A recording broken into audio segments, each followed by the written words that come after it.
Your girl is looking shiny. Oh my goodness. It's like I need like a lot of powder or something. Now I have been putting together a few books, so maybe that's it. In any case, today we're going to chat about everything that I read in May and also a couple of things that I watched on TV and like movies and stuff. At the end, we'll talk about that stuff later. Let's get into the books. I attempted to read 7 books in May, and I will tell you, this is not a good reading month for me.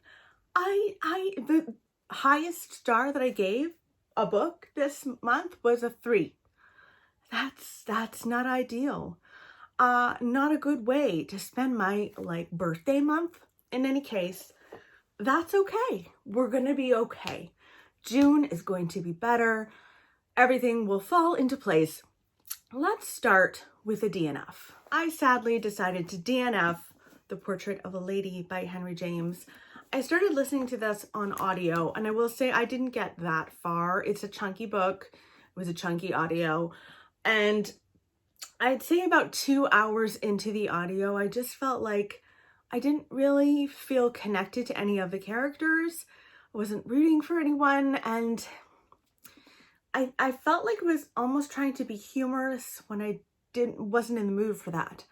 That said, this has been on my shelves for so long. I think it's just time to say goodbye and maybe watch the movie, which is like every book lover's nightmare.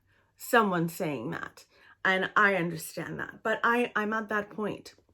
So yeah, I just DNF'd The Portrait of a Lady by Henry James, even though I have really enjoyed 2 of his other books. The Turn of the Screw, one of my favorite scary books of all time. And then Washington Square, I also really enjoyed. Yeah, so here we are. The next book I want to talk to you about is These Silent Woods by Kimmy Grant Cunningham. So I ended up giving this 3 stars. This book follows Cooper and his child Finch. Finch is now 8 years old, and for these 8 years, they have lived in a cabin with no electricity, and they've had to like hunt for their food. Now he does have a friend who comes every single year to drop off supplies so that they can get through the cold winters and just get through the year. So he's not completely on his own, but he pretty much is very, very close to it. Now he is very terrified that he's going to be caught, and that people are going to find out where he is. There are some demons in his past. And then when a person goes missing in the area and the police are more heavily involved in the area, he just feels more and more threatened. Now, I gave this 3 stars. It was not a bad book. I felt like it was marketed kind of as a thriller. Even the cover looks a bit thriller-esque, and am I alone in that? To me, it has thriller vibes, like kind of screaming off of that page, that cover. But it wasn't in any way a thriller. It was much more like a family drama. Now, I will say that I did come to care about the characters, particularly Finch. I was really rooting for her. I wanted her to have a good life. I did find Cooper really annoying at times, but I cared about the characters and I was invested. That said, the plot seemed to go nowhere. It was a bit of a slow plot. I could see everything coming like a mile away. So this was nothing to write home about to me in the end, which is why I ended up giving it 3 stars. Oh boy, the next book I want to talk to you about is We Need to Do Something by Max Booth III. I did not like this book. It is a tiny little book. I read it on my Kobo. This is about a family who are stuck in a bathroom during a storm. It seems that a tornado has gone through the area. They have kind of rushed to the bathroom. They don't have a basement, so that's like the second best place to be, apparently, if there's a storm. Apologies if you can hear very sad Winnie downstairs. She wanted to be in this video, and she is making her feelings known. In any case, they end up getting stuck in the bathroom, like a tree collapses or something, and they are stuck there. We have a mother, a father, a teenage daughter, and then a little boy, all stuck in the bathroom for days on end. It is a horror, and I will say it was extremely grotesque, like very, very grotesque. And I actually almost had a problem with it because it was like gratuitously grotesque, like just gross for the sake of being gross. And I'm not a huge body horror fan, but it just sat poorly with me. There's a whole moment with a snake, and I was just like, that seems improbable as well. I will say that I also need to fault the book because while I was reading this book, we ended up having a huge storm go through our area in Ottawa. It's something called like a Jerry Cho or something like that. It's like hurricane force winds, and all of our power went out for like 3 days. And so that should have lent to the ambiance, but it really didn't. Like, it didn't help at all. I just found it extremely annoying.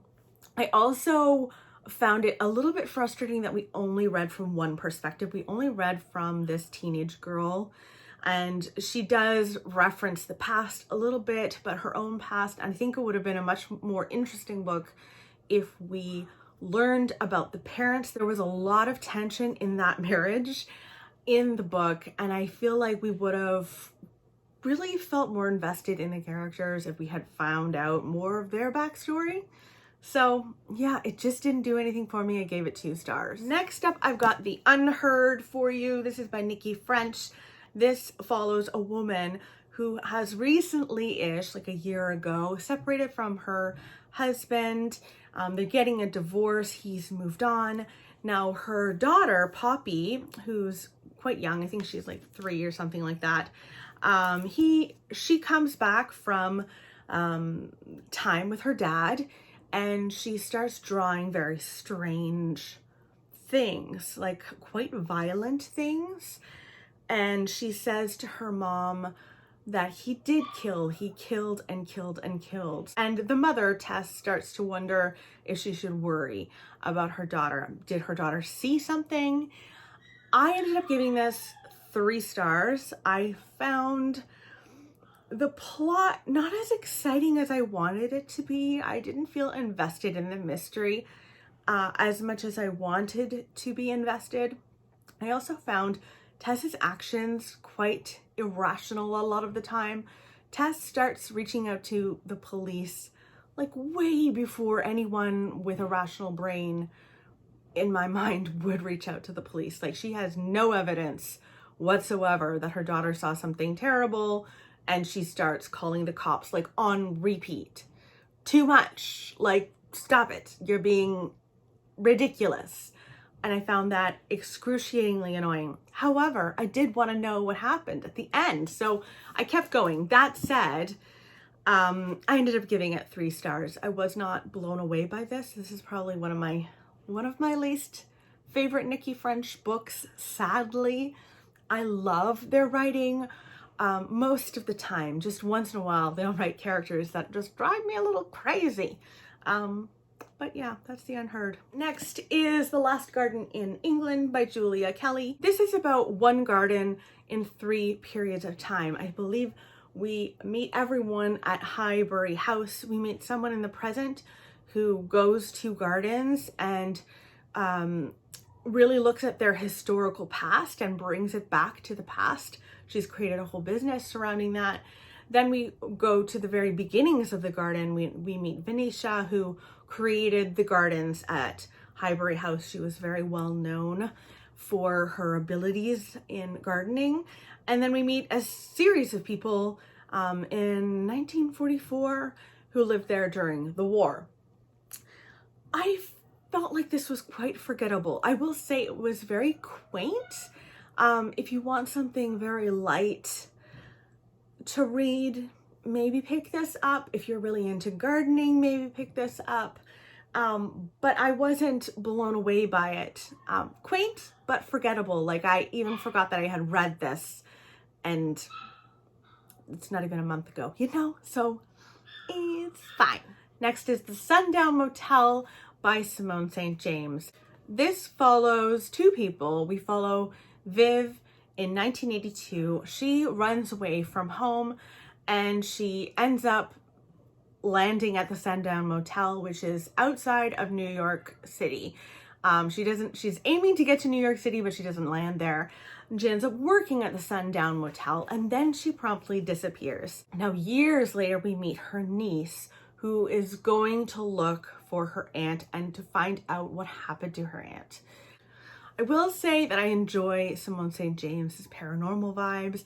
I was properly scared at the beginning of this book, but as it went along, it got less and less scary, and I started to not really care about what was going on in the book itself, which is so sad because I was very invested at the start. It was one of those books, so I ended up giving this 3 stars. The last book I want to talk to you about is Any Human Heart by William Boyd. I really disliked this book. I gave it 2 stars. This follows the life of Logan Mount Stewart. He is a very privileged white man, and throughout the course of his life, he just seemed to prove time and time again that he didn't really care about basically anyone other than himself. He was a womanizer over and over and over again. He hypersexualized women, only seemed to really look at them as sexual objects, and I despised him. And I felt like I didn't get to know any of the other characters in his life enough to make it a better reading experience. So I really didn't like this book. It was 2-star for me. Yikes. Moving on, I thought we could talk about the movies and TV shows that I have watched in May. I have strangely not watched a ton. I think some of them are ongoing, so I will talk about what I'm currently watching now as well. To start with, I watched the latest season of Selling Sunset. I watched this with Barry. It is hilarious. It is about a group of real estate agents in LA, and the drama that ensues in their lives working together. And I always find it funny and like drama filled, and I can't take my eyes away. I think they're coming up with obviously more seasons, but I think they're also doing like another rendition of like a different Office. In any case, I will be watching all of those things. So much fun to me. I also watched the latest Scream. I rented this, and it was just fun and nostalgic for me. I grew up with Scream, like it came out in the 90s, and I was a teenager in the 90s, and so this was very exciting for me. And I think I've watched all of the Screams, and some of them are better than others. The first one is obviously the original, the classic, but I really enjoy all of the sequels too, and I enjoyed this one.